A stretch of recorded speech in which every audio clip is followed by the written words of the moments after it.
सभी लोगों को बहुत बहुत नमस्कार। होप सो आप सब लोग बढ़िया होंगे। ठीक है, आज का क्या काम है? आज का काम है IUQM 2024 basically 5 must do problems geometry के, है ना। कौन से ज्योमेट्री के 5 वो प्रॉब्लम्स हो सकते हैं जो बेसिकली आपको सॉल्व करने ही चाहिए। ठीक है, वो आज हम डिस्कस करेंगे इस लेक्चर में। ठीक है, एक वीडियो पहले भी ज्योमेट्री का आ चुका है ना, तो वो आप लोगों ने होप सो देख लिया होगा। उसकी क्वेश्चंस आपने देखे होंगे, है ना, और प्यारे प्यारे कमेंट्स आपने भेजे थे। ठीक है, मैंने देखे, उसी के बिहाफ पे मैंने सेकेंड लेक्चर डिज़ाइन किया है। लेट्स सी क्या क्या क्वेश्चंस हैं। सबसे पहला क्वेश्चन आपके सामने, ठीक है, फर्स्ट क्वेश्चन अमेजिंग, है ना।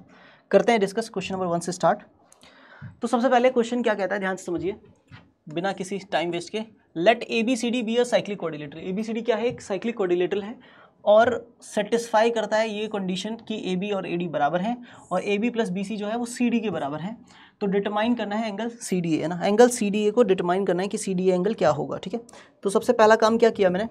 सबसे पहला काम किया मैंने एक साइक्लिक कोऑर्डिनेटर बनाने का। ठीक है ना, तो मैंने एक सर्कल ड्रॉ कर लिया।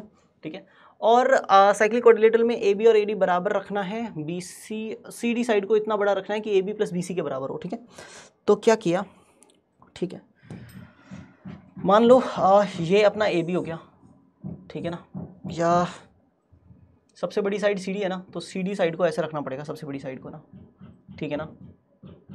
ठीक है, ये CD साइड हो गई अपनी, ठीक है, ठीक है ना साहब।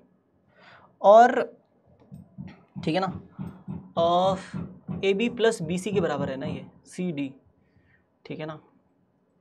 तो BC साइड को यहाँ पे नोट कर देता हूँ मैं, ठीक है ना।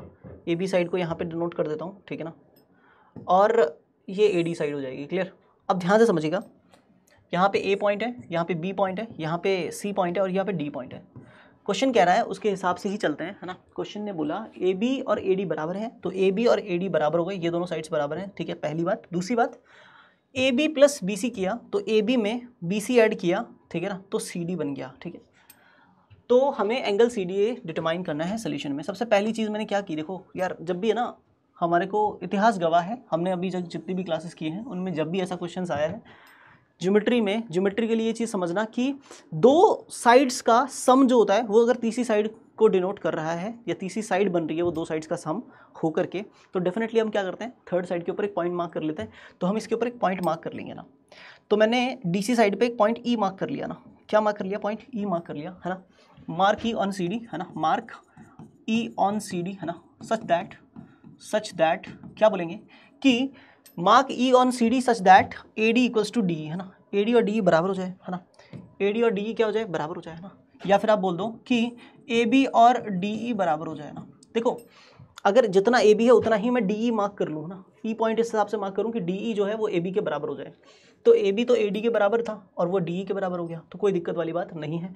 तो उस सिचुएशन में आप ये बोलोगे, दिस इम्प्लाइज दैट कि जो अपना AB प्लस BC था, AB प्लस BC जो था वो CD के बराबर था। अब आपने क्या किया, AB प्लस BC को एज इट इज रखा, आपने CD को ब्रेक किया DE प्लस EC में, DE प्लस EC में। आप जानते हो कि DE और AB बराबर है, कट जाएंगे क्योंकि AB और DE बराबर हमने कंस्ट्रक्शन के हिसाब से लिया था।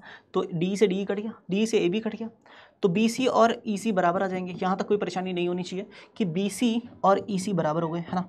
अब जैसे ही आप ये चीज़ समझ जाते हो कि BC और EC बराबर हो गए हैं, तो फिर कुछ कंस्ट्रक्शंस करेंगे हम, अमेजिंग सी कंस्ट्रक्शंस। पहले B और E को मिला दिया, ठीक है ना।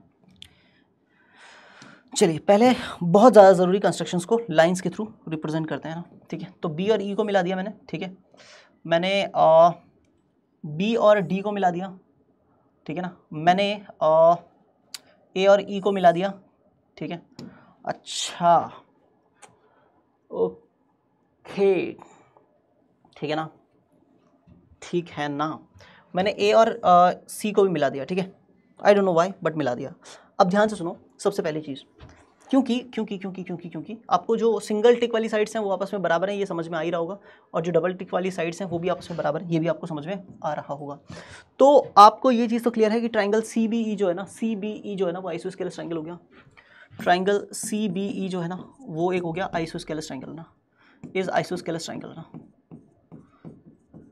ठीक है ना। ये आइसोस्केलस ट्राइंगल हो गया, ठीक है। तो मैं ये बोल सकता हूँ कि अगर ये एंगल अपना थीटा हुआ तो ये एंगल भी थीटा हो जाएगा, ठीक है। बहुत बढ़िया। फिर मैंने बोला कि दूसरा जो ट्राइंगल आइसोस्केलस है वो है triangle ABD। Triangle ABD is isosceles, है ना। तो ABD आइसोस्केलस है क्योंकि AB और AD बराबर है, तो ये एंगल अगर अल्फा होगा तो ये एंगल भी अल्फा हो जाएगा। एक बच्चे ने कहा बिल्कुल सही है। फिर मैंने बोला कि नेक्स्ट पॉइंट में मैं ये बोल सकता हूँ कि ट्राइंगल ADE ये भी क्या है, आइसोस्केलस ट्राइंगल है। तो ट्राइंगल अगर ADE आइसोस्केलस ट्राइंगल है, AD और DE अगर बराबर है तो ये एंगल, अगर मैं बोल दूं कि ये एंगल x है तो ये एंगल भी क्या होगा, x होगा। कुछ बच्चे इसमें है ना खुश हो जाएंगे कि सर सही है, सही तो कह रहे हो आप। फिर मैं बोलूँगा यार एक बात बताओ, है ना, आपने जो सीखा है उसी के हिसाब से, उसी के बेसिस पे बात करूँगा कि सेम सेगमेंट में जो एंगल बनते हैं वो बराबर होते हैं। यानी आप ये बोल सकते हो कि जो एंगल ADB होगा और जो एंगल ACB होगा दोनों बराबर होंगे, है ना। तो एंगल ACB जो होगा और ADB जो होगा दोनों एंगल बराबर होंगे, है ना, सेम सेगमेंट वाले। और ADB की वैल्यू अल्फा ली थी आपने, है ना, ADB को आपने अल्फा बोला था तो ACB भी अल्फा हो जाएगा, तो ये एंगल अल्फा हो गया। मैंने कहा बहुत बढ़िया, बहुत ही शानदार, बहुत ही शानदार, ठीक है। अब उसके आगे हम सोचेंगे कि यार और भी कोई एंगल हैं जो बराबर हो सकते हैं क्या, और भी कोई एंगल हैं जो बराबर हो सकते हैं। ये बराबर हो गया इसके, और ये जो एंगल है वो किसके बराबर है, ACD के बराबर है। एंगल ABD और एंगल ACD बराबर हैं, एंगल ACD बराबर एंगल ABD। क्यों बराबर है साहब, क्योंकि ये भी सेम सेगमेंट वाले हैं। ACD और ABD ये दोनों एंगल सेम सेगमेंट के हो गए ना, तो ये दोनों बराबर हो जाएंगे। तो इसमें क्या खास बात है, ये एंगल अल्फा है तो ये भी क्या हो जाएगा, अल्फा हो जाएगा। तो एंगल ACD भी कितना हो जाएगा साहब, अल्फा हो जाएगा। तो अब ये दोनों एंगल अल्फा आने की वजह से मुझे ये चीज़ तो क्लियर हो गई, ये चीज़ तो मुझे क्लियर हो गई कि पहली बात AC जो है ना वो एंगल BCD का बाइसेक्टर है ना। इट इम्प्लाइज दैट एंगल या साइड AC या सेगमेंट AC जो है वो बाइसेक्ट करता है किसको, बाइसेक्ट्स एंगल BCD, है ना। वो एंगल BCD को बाइसेक्ट करता है, BCD को एंगल को बाइसेक्ट करता है, कर दिया बाइसेक्ट। अब आगे क्या होगा, आगे ये होगा ना साहब, देखो कि जैसे ही ये बाइसेक्ट हुआ तो ट्राइंगल BCE जो है ना, ट्राइंगल BCE जो है वो आइसोस्केलस ट्राइंगल था। मैं बार बार लिख रहा हूँ कि ये आइसोस्केलस ट्राइंगल था, ठीक है ना, आइसोस्केलस ट्राइंगल था। और उसमें आपको पता है कि BC और EC बराबर था, है ना, आपको पता है कि BC और EC क्या था, बराबर था। तो ये इम्प्लाई करता है कि जो एंगल C का बाइसेक्टर होगा ना, then bisector of angle BCD, है ना, also bisects opposite side, also bisects opposite side and perpendicular to it, perpendicular भी होगा। मैंने कहा बहुत बढ़िया, मैंने कहा बहुत बढ़िया। मान लो AC और BE का इंटरसेक्शन पॉइंट M है ना, लेट AC और BE का इंटरसेक्शन पॉइंट कितना है, कौन है, M है ना, मान लिया ना। तो डेफिनेटली ये एंगल 90 होगा, ये एंगल भी 90 होगा, है ना, और ये एंगल भी 90 होगा और ये एंगल भी 90 होगा, हाँ। तो simply we can say that कि ये जो चीज़ है ना, ये जो एंगल 90 निकल के आया है, ये इम्प्लाई करता है कि देखो BM और ME तो बराबर हो ही गया, है ना, BM ME बराबर हो ही गए, है ना, BM और ME क्या हो गए, बराबर हो गए। और एंगल BMA और EMA दोनों बराबर हो जाएंगे, BMA और एंगल EMA दोनों बराबर हो जाएंगे 90 डिग्री के, है ना। तो आप ये बोल सकते हो कि जो AB है ना और जो AE है वो दोनों भी बराबर हो जाएंगे, क्योंकि ट्राइंगल AMB और AME दोनों कॉन्ग्रुएंट हो जाएंगे। ट्राइंगल AMB और ट्राइंगल AME दोनों क्या हो जाएंगे साहब, कॉन्ग्रुएंट हो जाएंगे। तो ये इम्प्लाई करेगा कि AB और AE बराबर हो जाएंगे। और जिस दिन ऐसा हो गया ना कि AB और AE बराबर हो गए, जिस दिन ऐसा हो गया कि AB और AE क्या हो गए, बराबर हो गए, आपको पता था AB बराबर है AD के, आपको पता है AB बराबर है DE के, AB बराबर अगर AE के भी हो गया तो ये इम्प्लाई करेगा कि जितना AD था, जितना DE था, उतना ही AE आ गया। इसका मतलब ये इम्प्लाई करता है कि कहीं ना कहीं, है ना, ट्राइंगल ADE जो है ना is an equilateral triangle, ADE is an equilateral triangle. और जैसे ही इक्विलेटरल ट्राइंगल हुआ तो ये इम्प्लाई करेगा कि एंगल CDA जो होगा, एंगल CDA जो होगा वो कितने का हो जाएगा, 60 डिग्री का हो जाएगा। होप सो आपको ये बात समझ में आती है कि एंगल CDA कितने का हो जाएगा, 60 डिग्री का हो जाएगा, ठीक है। चलिए, तो बेसिकली इस क्वेश्चन का आंसर हो जाएगा 60 डिग्री, है ना, ठीक है, 60 डिग्री इसका आंसर हो जाएगा, या 60 इसका आंसर हो जाएगा, ठीक है। चलिए बढ़ते हैं नेक्स्ट प्रॉब्लम की तरफ, ठीक है। नेक्स्ट प्रॉब्लम क्या कहती है साहब, ध्यान से समझिए। क्वेश्चन कहता है let ABC be an acute angle triangle and the circle gamma, है ना, with BC as diameter intersects AB and AC again at P and Q, ठीक है। तो ABC एक एक्यूट एंगल ट्राइंगल है ना, सर्कल गामा जो है वो BC को एज अ डायमीटर मान के हमने ड्रॉ किया है, ठीक है। और ए बी और ए सी को वो सर्कल जो है वो पी और क्यू पॉइंट पे इंटरसेक्ट करता है रेस्पेक्टिवली। डिटरमाइन करना है एंगल बी ए सी का वैल्यू, ठीक है ना। हमें गिवन है कि ortho centre of triangle A P Q जो है ना वो लाई करता है गामा के ऊपर, है ना। मतलब ये तो डायग्राम बनाने पे ही ज़्यादा क्लियर होगा, है ना। तो let me show you by using a diagram, है ना। जैसे मान लो यार, मान लो जैसे कि ये अपना एक सर्कल है ना। सर्कल तो है ही, मानने की क्या जरूरत है ना। इसका ये डायमीटर है, ठीक है, ठीक है ना साहब, ठीक है ना साहब, ये इसका डायमीटर है ना। तो इसको बी सी नाम देते हैं, बी और सी, है ना। तो बेसिकली स्केलियन ट्राइंगल था अपना, है ना। तो मैंने क्या किया, यहाँ से एक लाइन ऐसे ड्रॉ कर दी, ठीक है ना साहब, और एक ये लाइन ऐसे ड्रॉ कर दिया ना, ठीक है ना। तो अपना ये ट्राइंगल ए बी सी बन गया, है ना, ए बी सी, है ना। और एक्यूट एंगल ट्राइंगल था अपना, और इसने बोला कि सर्कल गामा जो है वो B C as a diameter हमने ड्रॉ किया है, जो ए बी और ए सी को पी और क्यू पॉइंट पर इंटरसेक्ट करता है। तो ए बी का इंटरसेक्शन पॉइंट पी और ए सी का इंटरसेक्शन पॉइंट क्यू हो जाएगा। पी और क्यू को मिला के ट्राइंगल ए पी क्यू बन जाएगा, बन गया। आगे क्वेश्चन क्या कहता है कि गिवन दैट हमें एंगल बी ए सी चाहिए ना, एंगल बी ए सी का वैल्यू हमें चाहिए, ठीक है ना। This is a question mark वाली थिंग, ठीक है। Ortho centre of triangle A P Q, triangle A P Q का जो ऑर्थो सेंटर है ना वो गामा के ऊपर लाई करता है। तो मैं यहाँ पे मान लेता हूँ कि इसका ऑर्थो सेंटर के है ना, ठीक है ना। सोल्यूशन में मैंने मान लिया, लेट के बी द ऑर्थो सेंटर ना, के B the ortho centre of triangle A P Q ना। ये मान लिया कि ए पी क्यू ट्राइंगल का ऑर्थो सेंटर कौन सा पॉइंट है, के पॉइंट है। तो अब आपको क्या करना है, आपको सिंपल सा काम क्या करना है, ध्यान से सुनिए, ध्यान से सुनिए ना, कि ए पी क्यू का ऑर्थो सेंटर अगर के है तो मुझे एंगल बी ए सी की वैल्यू चाहिए। And how these two things are related, this relation is you know how I have to identify, right. तो क्या करें, सबसे पहली चीज़ यार देखो, बी सी डायमीटर है ना, तो उसका मतलब यही है कि अगर बी और क्यू को मिला दूंगा, है ना, तो ये एंगल 90 डिग्री का आ जाएगा। आपको मानना पड़ेगा ये बात, है ना, ये बात आपको माननी पड़ेगी, है ना। सबसे पहली चीज़ तो कि एंगल बी क्यू सी जो होगा वो 90 डिग्री का होगा, क्योंकि ये बहुत ज़रूरी है ना, है लिखना, ठीक है, क्योंकि एट द एंड हम भूल जाएंगे, मुझे पता है ना। तो मैंने क्या किया ना यार, देखो सबसे पहला काम, क्योंकि ये ऑर्थो सेंटर है ना, ऑर्थो सेंटर का क्या काम होता है ट्राइंगल में, ऑर्थो सेंटर का क्या काम होता है ना। जैसे मान लो अगर ये ए बी सी ट्राइंगल है ना, और यहाँ पे ऑर्थो सेंटर है ना, ठीक है। तो ऑर्थो सेंटर बेसिकली तीनों ऑल्टीट्यूड्स का पॉइंट ऑफ कॉन्फ्रेंस होता है ना। तो यहाँ से दो ऑल्टीट्यूड मैंने ड्रॉ कर लिए, है ना। मैंने बोल दिया ये एच पॉइंट है ना, मान लेते हैं ना यार, इन पॉइंट्स को भी पी और क्यू ही लिख देते हैं ना, ताकि थोड़ा सा चीज़ों में क्लियरिटी आ जाए ना, ठीक है ना, चीज़ों में क्या आ जाए, थोड़ी सी क्लियरिटी आ जाए ना। तो सबसे पहला काम मैंने बोला आपको कि ज़रा बताओ, है ना, ज़रा बताओ, है ना, क्या बताओ कि ये एंगल कितने का होगा, है ना, ठीक है ना, इस ट्राइंगल का ये ऑर्थो सेंटर के। तो अगर मान लो मैं के से क्यू को भी मिला दूं, है ना, के से मैं क्यू को मिला दूं ना, ठीक है, और के से मैं पी को भी मिला दूं, है ना।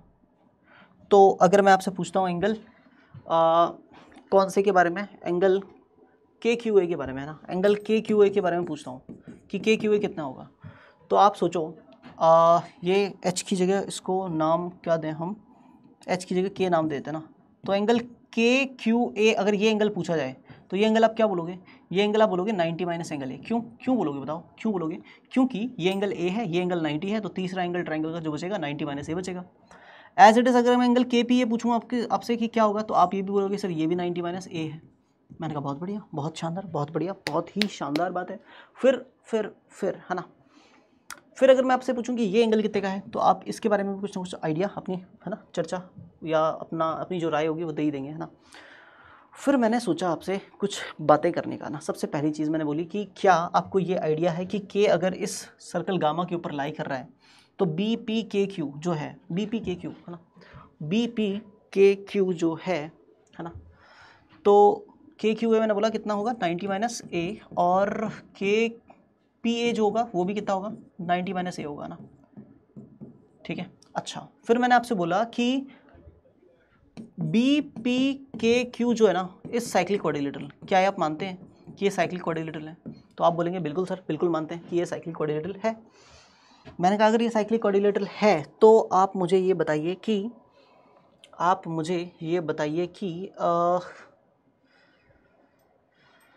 हाँ अगर ये साइक्लिक क्वाड्रिलेटरल है तो आपसे अगर ये पूछा जाए कि अपोजिट एंगल्स का सम कितना होगा तो आप बोलेंगे 180 डिग्री होगा। तो मैंने बोला बी पी के या बी पी के एंगल और बी क्यू के एंगल दोनों का सम कितना होगा, बी पी के एंगल और बी क्यू के एंगल दोनों का सम कितना होगा। तो आप बोलेंगे कि हाँ सर ये एंगल सम जो होगा बेसिकली दो टाइप से निकाला जा सकता है, या फिर अगर आप पूछें सर कि एंगल बी क्यू के कितना होगा, तो बी क्यू के जो होगा, बी क्यू के जो एंगल होगा वो होगा sir 180 minus angle B P के बराबर है ना, बी पी के बराबर। और सर अगर 180 में से, क्योंकि अपोजिट एंगल्स का सम 180 होता है, बी पी के एंगल को 180 में से माइनस कर देंगे तो ये वाला एंगल बचेगा ना, ये वाला एंगल क्या है ए पी के, that is equal to angle K P A है ना, ए पी के या के पी ए है ना, ठीक है ना साहब। तो एंगल के पी ए बच गया। अब के पी ए एंगल किसके बराबर है, के पी ए एंगल 90 माइनस ए के बराबर है, तो एंगल बी क्यू के जो है ना वो 90 माइनस ए के बराबर है ना, बी क्यू के एंगल जो है वो 90 माइनस ए के बराबर है, पहली बात। दूसरी बात, अगर मैं आपसे वैसे पूछूं कि बी क्यू के एंगल किसके बराबर है ना, दूसरे तरीके से ना, अदर हैंड बी क्यू के एंगल का दूसरा वैल्यू पूछूं कि कितना होगा, तो आप बोलोगे सर कि क्योंकि ये एंगल 90 है ना, ये एंगल कितने का है 90 है, तो मैं ये बोल सकता हूँ कि ये बी क्यू के जो होगा वो 90 माइनस के क्यू ए के बराबर होगा है ना। तो बी क्यू के एंगल 90 माइनस एंगल के क्यू ए के बराबर होगा। मैंने कहा बढ़िया। फिर 90 माइनस एंगल के क्यू ए की वैल्यू कितनी है, एंगल के क्यू ए की वैल्यू कितनी है, तो के क्यू ए की value again 90 minus angle A थी, तो उसकी जगह 90 माइनस एंगल ए जैसे ही लिखा तो अल्टीमेटली 90 माइनस 90 तो जीरो हो जाएगा और ए माइनस माइनस प्लस का एंगल ए हो जाएगा। तो बेसिकली एंगल बी क्यू के जो है ना वो सर बराबर है किसके, एंगल ए के। तो मैंने कहा यार एक ही एंगल की दो वैल्यू कैसे हो सकती हैं है ना, ठीक है ना, एक ही आदमी की दो पर्सनैलिटी कैसे हो सकती है। बोला सर हो सकता है ना दोनों चीज़ें एक ही हो है ना। तो मैंने कहा कि चलो बी क्यू के की वैल्यू 90 माइनस ए और बी क्यू के की वैल्यू एंगल ए, दोनों इक्वेशन 1 और 2 को इक्वेट करवा देते हैं। तो 90 माइनस एंगल ए जो होगा ना वो बराबर हो जाएगा अपना एंगल ए के। तो अल्टीमेटली 90 डिग्री जो होगा वो माइनस ए इधर आके प्लस है, तो 2 टाइम्स एंगल ए के बराबर हो जाएगा। तो एंगल ए का वैल्यू कितना हो जाएगा, 2 उधर डिवाइड में 90 के, तो कितना आ जाएगा 45 डिग्री आ जाएगा। एंगल ए का वैल्यू कितना आ जाएगा 45 डिग्री आ जाएगा। जो हमें क्वेश्चन ने एंगल बी ए सी निकालने के लिए बोला था वो एंगल अपना कितना आ गया 45 डिग्री आ गया। तो 45 इस क्वेश्चन का क्या है, करेक्ट आंसर है। होप्स आपको समझ में आया होगा। बहुत ही शानदार सवाल। ठीक है, बढ़ते हैं नेक्स्ट क्वेश्चन की तरफ। ठीक है, नेक्स्ट क्वेश्चन क्या कहता है साहब, नेक्स्ट क्वेश्चन कहता है in triangle ABC, angle ABC 90 degree है, राइट एंगल ट्राइंगल बना लेंगे। ठीक है, राइट एंगल ट्राइंगल बना लेंगे। ठीक है, कहते के साथ ही है ना। और उसने बोला D is the mid point of B C. ठीक है ना, तो ये ए बी सी ट्राइंगल ले लेते हैं क्योंकि डी मिड पॉइंट है, तो मिड पॉइंट वाला पार्ट अगर नीचे ही रहे तो ज़्यादा सही है ना, किसी को भी सिर पे बैठाने की ज़रूरत नहीं है। तो डी पॉइंट को बी सी साइड पे शो कर दिया है ना। आगे क्वेश्चन कहता है while E is a point on A C है ना, ई जो है वो ए सी पे कोई पॉइंट है such that D E bisect angle A D C. E point इस हिसाब से होगा कि डी ई जो होगा ना वो बाइसेक्ट करेगा एंगल ए डी सी को है ना। तो ए और डी को मिलाओ सबसे पहले तो ना, सबसे पहले तो ए और डी को मिलाओ ना, मिला दिया सर। तो डी जो है वो एंगल बाइसेक्टर है, ये हो गया सब एंगल बाइसेक्टर। ठीक है, कोई दिक्कत नहीं होनी चाहिए यहाँ तक। ये पॉइंट कौन सा हो गया अपना, ई पॉइंट हो गया। अब क्या करें सर, अब क्या करें, डी और डी सी का वैल्यू 1 है, जितना डी है और जितना डी सी है वो 1 है। तो डी सी अगर 1 यूनिट है ना, आपको क्वेश्चन ने बोला था डी मिड पॉइंट है बी सी का, तो ये डिस्टेंस भी 1 यूनिट हो जाएगी। मैंने कहा बहुत बढ़िया, गुड प्रेजेंस ऑफ माइंड। फिर find the length of A D, तो ए डी का लेंथ फाइंड करना है। मान लो ए डी का लेंथ एक्स है, जो निकालना है उसी को अज्यूम कर लो। ठीक है, तो क्वेश्चन में मैंने बोला let A D equals to कितना एक्स। तो जैसे ए डी को एक्स बोला कुछ लोग चिढ़ गए है ना, कुछ लोग चिढ़ गए, उन्होंने बोला यार ये क्या कर रहे हो सर है ना, ये कैसे आएगा, आपको कैसे सॉल्व करोगे। तो मैंने कहा देखो डी सी और ई सी, डी सी और डी ई 1 1 थे है ना, कोई बात नहीं। ये एंगल बाइसेक्टर था, कोई बात नहीं। ये दोनों बराबर थे, कोई बात नहीं। ए डी अगर एक्स है, बी डी अगर 1 है, तो ए बी कितना होगा। तो उन्होंने बोला क्योंकि राइट एंगल ट्राइंगल है तो पाइथागोरस खेल सकते हैं। तो in triangle A B D, in triangle A B D है ना, बाय पाइथागोरस थ्योरम हम ये बोल सकते हैं ना सर कि ए बी जो होगा वो होगा बेसिकली अंडर रूट में है ना, hypotenuse square minus base square. तो हाइपोटेनियस स्क्वायर यानी x square minus base square यानी 1 स्क्वायर। तो एक्स स्क्वायर माइनस 1 आ जाएगा, किसका वैल्यू, ए बी का वैल्यू आ जाएगा। अब क्या करें, अब ये आ गया अपना अंडर रूट में एक्स स्क्वायर माइनस 1। ठीक है, कुछ लोग खुश हो गए। मैंने बोला कि यार ये पता है, ये 2 यूनिट है, ये भी पता है, तो ए सी भी निकाल लेते हैं, लगे हाथ है ना, इतना खर्चा हो ही रहा है मालिक, तो ए सी भी निकाल लेते हैं। तो in triangle A B C है ना, in triangle A B C by Pythagoras theorem क्या बोल सकता हूँ मैं ये बोल सकता हूँ पाइथागोरस थ्योरम से कि जो ए सी है ना वो अंडर रूट में ये स्क्वायर प्लस ये स्क्वायर के बराबर होगा। तो एक बच्चे ने बोला कि सर ये स्क्वायर प्लस ये स्क्वायर क्या होता है, है ना। तो मैंने बोला ये स्क्वायर का मतलब तो हो जाएगा एक्स स्क्वायर माइनस 1 और ये स्क्वायर का मतलब 1 + 1 2 का स्क्वायर 4 हो जाएगा। तो अल्टीमेटली AC का वैल्यू कितना आ जाएगा, अंडर रूट में एक्स स्क्वायर 4 - 1 कितना आ जाएगा प्लस का 3। तो दिस इज बेसिकली AC का वैल्यू, है ना। और जैसे आपको AC का वैल्यू समझ में आया, है ना, कि ये पूरा डिस्टेंस अंडर रूट में एक्स स्क्वायर प्लस में 3 है, कुछ बच्चे खुश हो गए, उन्होंने बोला अब तो इंटरनल एंगल बाइसेक्टर थ्योरम लगानी है सर, बस और क्या है। तो इन ट्राइंगल ADC आपने क्या कहा, by using IABT internal angle bisector theorem, ठीक है। इंटरनल एंगल बाइसेक्टर थ्योरम अगर आप ADC ट्राइंगल में लगाएंगे तो आपको पता है क्या होता है इंटरनल एंगल बाइसेक्टर थ्योरम, किसी भी ट्राइंगल का कोई एक एंगल को बाइसेक्ट करने वाला सेगमेंट जो होता है वो जिस रेशियो में अपोजिट साइड को डिवाइड करता है उसी रेशियो में उस एंगल को कंटेन करने वाली साइड्स होती हैं। यानी इन शॉर्ट जो रेशियो AD और DC का होगा वही रेशियो AE और EC का होगा, है ना। तो मैं यहाँ पे बोलूँगा कि जो रेशियो AD और DC का होगा वही रेशियो AE और EC का होगा। फिर एक बालक बोलेगा कि सर एक काम करो, दोनों साइड्स में 1 ऐड कर दो या रेसिप्रोकल कर दो, जो आपकी चॉइस। हमें क्या चाहिए, हमें AD का लेंथ चाहिए ना, हमें AE और EC से कोई मतलब नहीं है ना, ठीक है। AD का लेंथ कितना है, x है सर, DC का लेंथ कितना है 1 है सर, AE कितना है पता नहीं सर, EC कितना है पता नहीं सर। तो ये बेसिकली AE अपॉन EC है, ठीक है ना। तो हमने क्या किया ना, हमने ये सोचा कि दोनों साइड्स में 1 ऐड कर देते हैं, ठीक है ना। दोनों साइड्स में 1 ऐड किया तो यहाँ पे क्या आया 1 + x और वहाँ पे क्या आया, वहाँ पे आया AE + EC, है ना, ऊपर ना LCM ले लिया EC। तो बेसिकली मेरे पास EC का वैल्यू कितना आ गया, AE + EC कितना हो जाएगा, AE + EC जो होगा वो पूरा AC हो जाएगा। AC का वैल्यू हो जाएगा अंडर रूट में x² प्लस में 3, है ना, अपॉन में EC इधर आ गया, 1 + x नीचे आ जाएगा तो x + 1 डिवाइड में आ जाएगा। दिस इज बेसिकली EC हो गया, है ना। यहाँ तक कोई परेशानी नहीं होनी चाहिए। अब क्या करें सर, अब क्या करें सर, अब मुझे ऐसा लगता है ज़्यादा हमने थोड़ा सा ज़्यादा ही कर दी। हमें EC का वैल्यू ना निकाल के AE का वैल्यू निकाल लेना चाहिए था, और ज़्यादा सही रहता है ना, ठीक है ना। कुछ चीज़ें थोड़ा लेट समझ में आती हैं, ठीक है। तो मैंने क्या किया, AE अपॉन EC अपना x था पड़ा रहने दिया, इधर लाया तो 1/x कितना हो जाएगा, EC अपॉन AE हो जाएगा, ठीक है ना। फिर मैंने इधर भी 1 ऐड किया, इधर भी 1 ऐड किया, तो ये बेसिकली हो गया x + 1/x। और यहाँ पे AE LCM लिया तो यहाँ पे आ गया EC प्लस में AE।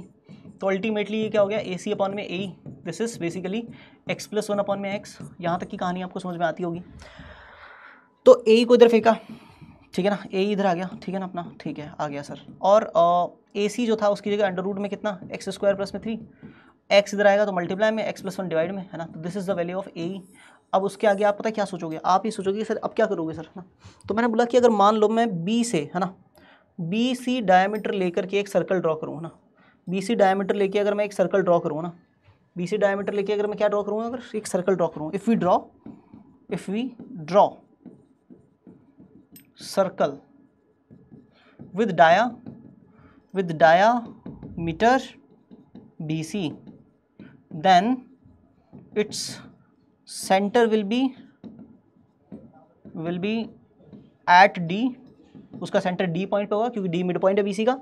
एंड क्योंकि BD और DC और EC बराबर हैं, then it implies that E lies on that circle, है ना। ठीक है सर, बात मान गए आपकी बात, हम आपकी बात मान गए, है ना। E लाई करता है उस सर्कल पे। अब क्या करूं, अब एक बात सुन बेटा बहुत ध्यान से, है ना। अगर E लाई करता है उस सर्कल के ऊपर तो मैं ये बोल सकता हूं कि जो ये रेडियस है ना BD, इसके ऊपर जो परपेंडिकुलर सेगमेंट होगा AB, वो AB क्या हो जाएगी, उसकी टेंजेंट हो जाएगी। तो it implies that AB is tangent to that circle, है ना। और इतनी लिबर्टी जो है ना ट्राइंगल में, है ना, इतनी लिबर्टी जो ज्योमेट्री में मिलेगी ना, वो बेसिकली राइट एंगल ट्राइंगल के साथ मिलेगी बस, है ना। तो AB टेंजेंट हो गया, तो by power of a point, है ना, खेल देख रहे हो, समझ रहे हो, पावर ऑफ अ पॉइंट लग गया यहाँ पे। अगर आप पावर ऑफ अ पॉइंट नहीं लगाते तो आप बेसिकली इसमें सिमिलैरिटी से भी खेल के कुछ ना कुछ कर ही लेते हैं ना, कोई बहुत बड़ी बात नहीं है। कुछ बच्चे चाहें तो स्टीवर्ट्स थ्योरम भी लगा सकते थे इस सिचुएशन में आने के बाद में, तो भी क्वेश्चन बन जाता, लेकिन मैंने पावर ऑफ अ पॉइंट लगाना ज़्यादा उचित समझा। मैंने बोला कि AB² जो होगा वो AE × AC के बराबर होगा। तो ये बच्चा बोला बहुत बढ़िया, AB का स्क्वायर जो होगा वो इसका स्क्वायर करेंगे तो ये आ जाएगा x² - 1। और AE की वैल्यू अभी भी कैलकुलेट की थी सर आपने कितनी, ये वाली, है ना। तो x अंडर रूट में x² प्लस में 3, है ना, अपॉन में x + 1। और सर साथ ही साथ AC का जो वैल्यू है वो भी अंडर रूट में x² प्लस 3 ही है। तो ये दोनों अंडर रूट मल्टीप्लाई होंगे ना, तो अंडर रूट हट जाएगा इन पे से, है ना। x + 1 इधर आएगा तो x² - 1 के मल्टीप्लाई में x + 1 आ जाएगा, और इधर x के मल्टीप्लाई में सिर्फ क्या बचेगा, x² प्लस में 3 बचेगा सर। मैंने कहा बहुत बढ़िया। अब क्या करें तो उसने बोला कि सर ये दोनों ब्रैकेट्स को मल्टीप्लाई करो, तो ये एक्स क्यूब प्लस में x square minus x minus 1 बचेगा, और यहाँ पे बचेगा एक्स क्यूब प्लस में 3x। तो आप क्या करोगे ना सर, एक्स क्यूब से एक्स क्यूब उड़ा दोगे और x square as it is plus 3x इधर आएगा माइनस 3x, तो x के साथ में मर्ज हो जाएगा माइनस 4x माइनस 1 बचेगा, दैट इज इक्वल टू 0। आप क्या करोगे, क्वाड्रेटिक सॉल्व करोगे। क्वाड्रेटिक सॉल्व करने के लिए क्या करते हैं, x इक्वल टू आप लिखोगे minus minus plus 4 plus minus under root में बी स्क्वायर माइनस 4ac, तो माइनस 4 का स्क्वायर प्लस का 16 माइनस 4ac करोगे आप, तो प्लस का 4 अपॉन में 2a, ठीक है ना। तो 2a का मतलब 2 ही आएगा क्योंकि a का वैल्यू 1 है, तो ये हो जाएगा 4 प्लस माइनस अंडर रूट में 20 जिसको 2√5 बोलते हैं हम, डिवाइडेड बाई 2, तो अल्टीमेटली 2 से डिवाइड करोगे तो 2 प्लस माइनस √5 है ना। अब आप बच्चे नहीं हो, आप समझदार हो, आप जानते हो कि √5 बड़ा है 2 से, है ना, तो आप माइनस साइन अगर लोगे तो वहाँ से सोल्यूशन जो मिलेगा वो नेगेटिव मिलेगा, डिस्टेंस नेगेटिव नहीं हो सकती, which implies that x is equal to 2 plus √5 है ना, will be the correct answer ना, क्योंकि 2 माइनस √5 वाला नेगेटिव है तो वो हम क्या कर देंगे, रिजेक्ट कर देंगे। तो this is the correct answer. इस प्रॉब्लम का आंसर था 2 प्लस √5। होप सो आपको समझ में आया होगा, ठीक है। बढ़ते हैं आगे, ठीक है ना, नेक्स्ट प्रॉब्लम की तरफ, ठीक है। हाँ जी, क्या कहती है ये प्रॉब्लम, बहुत ध्यान से समझिए। इन अ ट्राइंगल ABC, AB छोटा है AC बड़ा है, ठीक है। तो ट्राइंगल जो होगा ना उसमें अगर ये साइड AB है ये साइड AC है तो ऐसे बनेगा ट्राइंगल ना, AB साइड छोटी रहेगी ना, ऐसे बनेगा ट्राइंगल। अब आगे क्या है, let H be the ortho centre of triangle ABC। H क्या है, ट्राइंगल ABC का ऑर्थो सेंटर है, ठीक है। And D be the foot of the perpendicular from A to BC। D जो है वो फुट ऑफ द परपेंडिकुलर है फ्रॉम A से BC पर, है ना। ठीक है ठीक है ठीक है, मेरे को समझ में आ रहा है कुछ कुछ ना। देखो तो ये AB है ना, ये AC, ठीक है ना साहब, और ये BC, ठीक है, और ये A से परपेंडिकुलर BC के ऊपर, ठीक है ना। उसका फुट जो है वो क्या हो जाएगा, D पॉइंट है ना, ठीक है। ये A, ये B और ये C। पहली चीज़ तो ये जज करना कि कौन बड़ा होगा, BD या DC, है ना। अगर आपको पता है कि AB छोटा है AC बड़ा है, अगर आपको पता है AB छोटा है AC बड़ा है, तो आपको ये जज करने में दिक्कत नहीं होनी चाहिए कि अगर AB छोटा होगा AC बड़ा होगा, तो जब ऑल्टीट्यूड डालेंगे तो उसका जो फुट होगा वो D जो पॉइंट होगा वो B के ज़्यादा पास होगा या C के ज़्यादा पास होगा, ऑफकोर्स B के ज़्यादा पास होगा, तो BD डिस्टेंस छोटा होगा, DC डिस्टेंस बड़ा होगा ना। तो ये इंप्लाई करता है BD छोटा और DC बड़ा, है ना। ये चीज़ पहले से ही नोटिस में रखना। आगे क्वेश्चन क्या आता है कि AH जो है वो 4 है, H ऑर्थो सेंटर है, तो मान लेते हैं H पॉइंट यहाँ पे है ना, एक यहाँ से एक वो ड्रॉ कर लेते हैं, क्या नाम है, एक और ऑल्टीट्यूड ड्रॉ कर लेते हैं, यहाँ पे 90, यहाँ पे 90, ठीक है ठीक है। तो मान लेते हैं B परपेंडिकुलर है, यहाँ पे H ऑर्थो सेंटर है ना। तो AH कितना है, 3 यूनिट, है ना, नहीं AH 4 यूनिट, ठीक है, और HD 3 यूनिट, मैंने कहा बहुत बढ़िया, और BC 12 है, BC पूरा 12 है। तो क्वेश्चन चाहता है कि मैं क्या कैलकुलेट करूँ, BD का लेंथ कैलकुलेट करूँ। BD का लेंथ कैलकुलेट करूँ तो भाई देखो इसको x मान लो ना, इसको x मान लो, तो ये बचा हुआ पार्ट कितना हो जाएगा, 12 माइनस x हो जाएगा। मैंने कहा बहुत ही शानदार। फिर मैंने एक बालक से बोला, यार एक बात बता, अगर ये एंगल 90 है ना, और ये एंगल C है ना, तो ये एंगल कितने का होगा। तो उसने तुरंत बोला फट से, सर 90 माइनस एंगल C होगा। मैंने कहा बहुत ही शानदार। फिर मैंने बोला कि अगर ये एंगल C है और ये एंगल 90 है, तो ये एंगल कितने का होगा इस ट्राइंगल में, है ना, ठीक है ना। तो ये एंगल C, ये 90, तो ये कितने का होगा। तो उसने बोला ये 90 माइनस C होगा।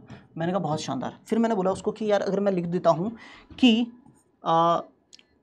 ट्राइंगल जो अपना BDH है ना, BDH जो है वो सिमिलर है साहब, है ना, BDH है ना, वो सिमिलर है ADC के, ना ADC के सिमिलर है। तो एक बच्चा बोलेगा सर कैसे, तो मैं बोलूँगा एक एंगल इसका भी 90 माइनस C, उसका भी 90 माइनस C। बहुत बढ़िया, एक एंगल इसका भी 90 और एक एंगल इसका भी 90, है ना।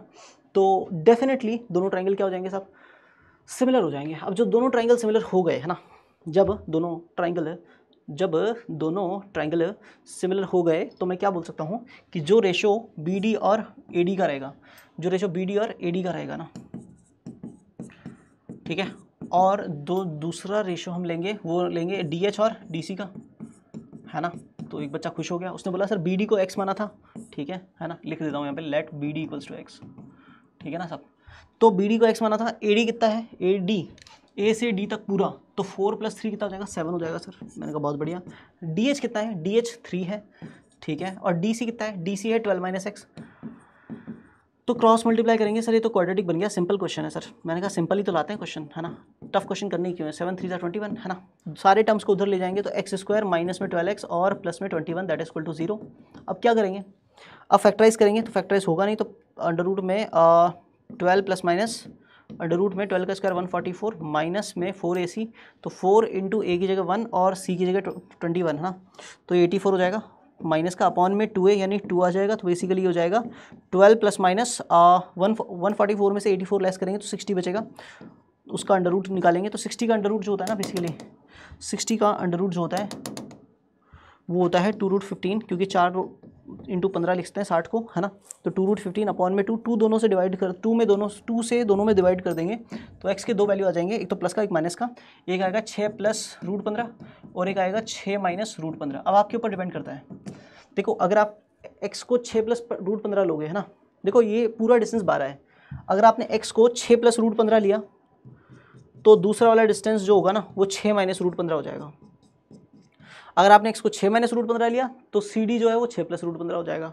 अब आपको सोचना बड़ा कौन है, ठीक है ना। As BD is lesser than CD, तो ये इंप्लाई करता है कि x जो होगा ना वो 6 माइनस √15 ही होगा, ठीक है ना। तो बेसिकली हमें BD का लेंथ निकालना था, तो BD का लेंथ 6 माइनस √15 आ गया, ठीक है ना। आप बहुत सोच समझ के देखें तो आपको पता चलेगा कि बेसिकली BD जो है वो 6 माइनस √15 ही है, ठीक। चलिए बढ़ते हैं आगे नेक्स्ट पॉइंट की तरफ, हाँ नेक्स्ट पॉइंट की तरफ, हाँ नेक्स्ट क्वेश्चन मतलब लास्ट क्वेश्चन, है ना, last question of this session, ठीक है। तो लास्ट क्वेश्चन पे बात करते हैं। सबसे पहले क्वेश्चन में क्या लिखा हुआ है, क्वेश्चन में लिखा हुआ है ABCD is a cyclic quadrilateral. मैंने कहा बहुत खुशी की बात है। AC 56 है, BD 65 है, BC जो है वो DA से बड़ा है। अच्छा क्वेश्चन लग रहा है। AB और BC का रेशियो CD और DA के रेशियो के बराबर है। मैंने कहा बहुत बढ़िया, बहुत ही बढ़िया। Find the ratio of the area of ABC to the area of ADC, ठीक है, रेशियो निकालना है। तो सबसे पहले साइक्लिक क्वाड्रिलेटरल के लिए क्या करते हैं, सर्कल ड्रॉ करते हैं, तो सर्कल ड्रॉ कर लिया, ठीक है ना साहब। आगे क्वेश्चन ने क्या बोला कि AC 56 BD 65, तो AC छोटा है 56 बड़ा है, 56 छोटा है 65 बड़ा है, तो AC को ऐसे मान लेते हैं, है ना, परपेंडिकुलर ना लेना, थोड़ा सा परपेंडिकुलर ना ले, है ना, तो ज़्यादा सही है ना, ठीक है ना। तो परपेंडिकुलर ना लें तो ज़्यादा सही रहता है थोड़ा सा ना, ताकि थोड़ा सा जज करने में परेशानी नहीं होती है ना, जज करने में परेशानी नहीं होती है ना। तो BD को यहाँ पे ले लेते हैं, है ना, और AC को यहाँ पे ले लेते हैं, किसी को कोई परेशानी नहीं होनी चाहिए, है ना। तो जब इनको ज्वाइन कर देंगे तो साइक्लिक क्वाड्रिलेटरल ABCD बन जाएगा अपना ना, ठीक है। तो ये अपना साइक्लिक क्वाड्रिलेटरल बन गया, ठीक है ना साहब। अब साइक्लिक क्वाड्रिलेटरल बन जाने के बाद में उसने बोला BC बड़ा है AD छोटा है। देखो BC बड़ा है AD छोटा है, ऐसा ही बनाया हमने डायग्राम, है ना। AB और BC का रेशियो, AB और BC का जो रेशियो है वो CD और DA के रेशियो के बराबर है, बहुत खुशी की बात है। Ratio of the area of ABC to ADC पता करना है, ABC का एरिया का रेशियो ADC के एरिया के साथ बताना है क्या आएगा, है ना, ठीक है। एक्चुअल में खास बात पता है क्या है, देखो जो हमें निकालना है ना, क्वेश्चन में जो सॉल्व करना है वहाँ से ही क्वेश्चन शुरू करेंगे। सबसे पहली चीज़ मान लेते हैं कि ये पॉइंट P है ना, ये पॉइंट क्या है, P है ना। लेट कर लिया कि जो AC और BD का पॉइंट ऑफ इंटरसेक्शन है वो P पॉइंट है ना, ठीक है सर। आगे क्या कर सकते हैं, तो आगे एक बात सोचते हैं ना सबसे पहले, है ना, कि मतलब ये चीज़ तो आपको पता ही होगी। अगर मान लो मुझे ट्राइंगल का एरिया निकालना है ना, मुझे ट्राइंगल का एरिया निकालना है, ABD का एरिया निकालना है और BCD का एरिया का रेशियो निकालना है। मुझे एरिया ट्राइंगल ABD और एरिया ट्राइंगल, है ना, एरिया ट्राइंगल ABD और एरिया ट्राइंगल BCD, है ना, इन दोनों के एरियाज़ का रेशियो निकालना है। तो इन दोनों के एरियाज़ का जो रेशियो होगा वो किसके बराबर होगा। सबसे पहली चीज़ बहुत ध्यान से समझना, बहुत बेसिक बात बता रहा हूँ, बहुत ही बेसिक बात। देखो अगर मैं चाहूँ तो यहाँ से एक ऑल्टीट्यूड डाल दूँ इसके ऊपर, है ना, तो एक ऑल्टीट्यूड इसके ऊपर इधर डाल देता हूँ, है ना, परपेंडिकुलर, एक ऑल्टीट्यूड इधर डाल देता हूँ। तो मैं आपको बोलूँगा कि अगर मान लो ये ऑल्टीट्यूड का लेंथ H1 है और ये ऑल्टीट्यूड का लेंथ H2 है, तो ABD ट्राइंगल का जो एरिया होगा, है ना, ABD जो ट्राइंगल का एरिया होगा वो हाफ इंटू बेस तो हो जाएगा DB और हाइट हो जाएगी H1, है ना, और BCD ट्राइंगल का एरिया का जो वैल्यू होगा वो होगा हाफ इंटू बेस तो DB और हाइट हो जाएगी H2। मैंने कहा बहुत बढ़िया, हाफ DB से हाफ DB तो कट गया।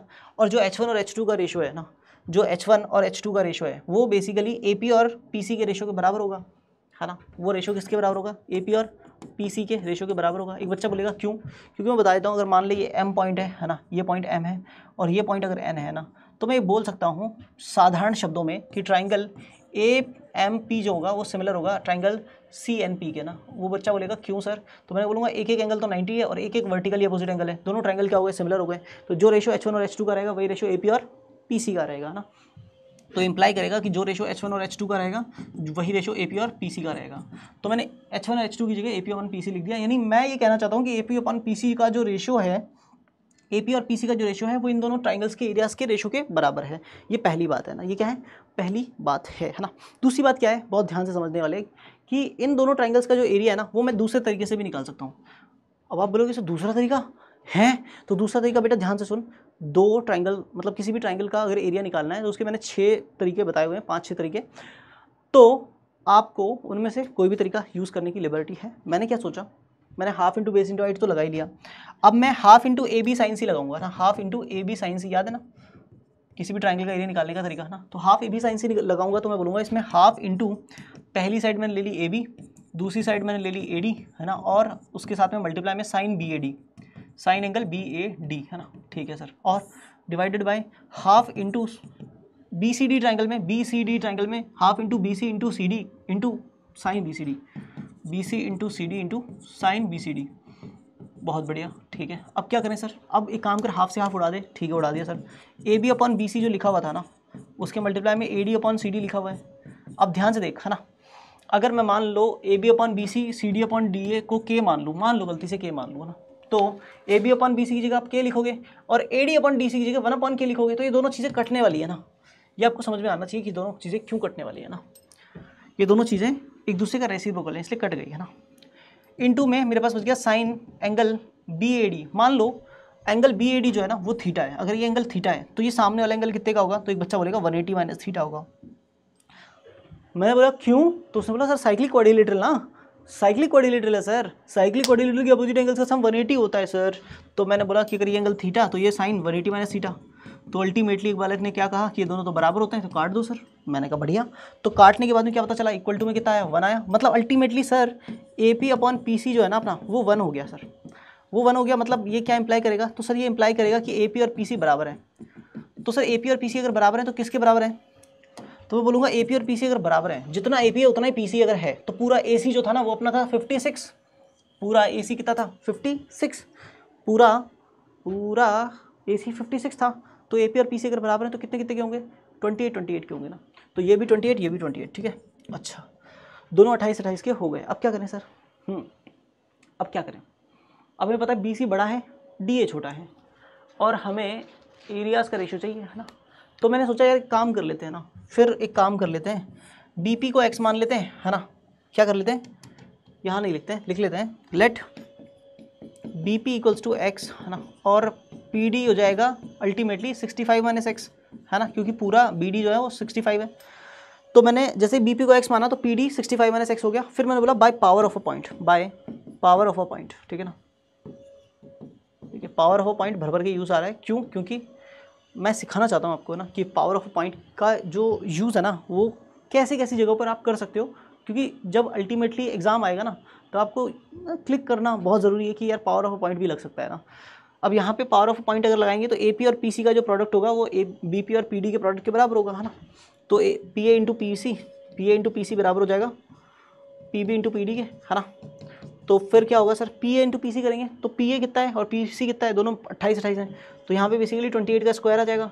और पी बी एक्स है और पी डी कितना है, पी डी है 65 माइनस एक्स। मैंने कहा बहुत बढ़िया, मल्टीप्लाई किया क्या आया, तो ये आ गया सर 784 है ना। मैंने कहा बहुत बढ़िया, दैट इज इक्वल टू कितना हुआ, ये हो गया 65x माइनस एक्स स्क्वायर। मैंने कहा बहुत बढ़िया, सबको उधर ले जा, तो उधर ले गए तो एक्स स्क्वायर माइनस 65x और माइनस का 784 नहीं प्लस का, दैट इज इक्वल टू 0।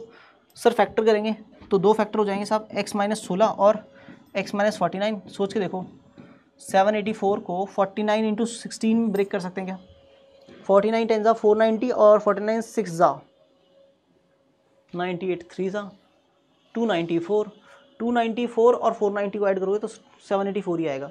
तो basically x minus 16 x minus 49 इसका फैक्टराइजेशन आ गया। अब 2 ऑप्शन आ गए, या तो x का वैल्यू 16 हो या फिर x का वैल्यू 49 हो ना। ठीक है ठीक है ठीक है ठीक है विनोद। देखो यार अगर BC बड़ा है AD से तो आपको क्या लगता है, अगर BC बड़ा है AD से तो क्या होगा, है ना। तो मैंने यहाँ पे ना थोड़ा सा स्पेस छोड़ दिया ना। मैंने बोला कि इन ट्राइंगल कौन कौन से ट्राइंगल की बात कर रहा हूँ, इन ट्राइंगल BPC और APD, है ना। In triangle BPC and triangle BPC and triangle APD, है ना। क्या कर सकते हैं दोनों ट्राइंगल्स में, दोनों ट्राइंगल में क्या खास बात है, दोनों ट्राइंगल में खास बात ये है ना कि देखो यार, इसमें AP और उसमें PC बराबर है, इसका PC और उसका AP बराबर है। मैंने कहा बहुत बढ़िया। और इसका एंगल BPC और उसका एंगल APD बराबर है। मैंने कहा बहुत बढ़िया, वर्टिकल अपोजिट एंगल। अब मैंने बोला यार कि अगर BP और PD बराबर हो जाते, BP और PD क्या हो जाते, बराबर हो जाते, है ना। BP और PD इफ मान लो इफ BP और PD बराबर हो जाए, है ना, ठीक है, तो क्या होगा, तो फिर दोनों ट्राइंगल कॉन्ग्रुएंट हो जाएंगे, है ना, दोनों ट्राइंगल, है ना। तो दोनों ट्राइंगल क्या हो जाएंगे, कॉन्ग्रुएंट हो जाएंगे, BPC और APD, है ना। ठीक है सर, मान गए आपकी बात। और ये कॉन्ग्रुएंट हो जाएंगे तो सर BC और AD को बराबर होना पड़ेगा। बट आपको तो ये पता है ना सर कि BC जो है वो बड़ा है AD से, है ना, आपको तो ये पता है सर। तो अगर BC अगर बड़ा होगा AD से और बाकी के सारे जो पैरामीटर्स हैं वो लगभग बराबर से ही दिख रहे हैं ना, एक एंगल बराबर है, एक साइड पोर्शन बराबर है। अगर BC बड़ा हो जाएगा AD से तो क्या होगा, तो कौन साथ साथ बड़ा होगा, तो भाई अगर BC बड़ा हो जाएगा AD के तो डेफिनेटली BP भी बड़ा होगा किससे, PD से। तो ये इम्प्लाई करेगा कि triangle BPC is not congruent to triangle APD, ठीक है ना, and BP is greater than PD। और जैसे मैंने ये बोला BP is greater than PD, तो x can not be 16, x is equal to 49, यानी BP हो जाएगा 49 और PD हो जाएगा कितना, PD कितना हो जाएगा साहब, 16 हो जाएगा, 65 में से 49 जाएगा, 16 बचेगा। अब क्वेश्चन क्या चाहता है मुझसे, क्वेश्चन क्या पूछना चाहता है, ABC का एरिया और ADC का एरिया का रेशियो ना।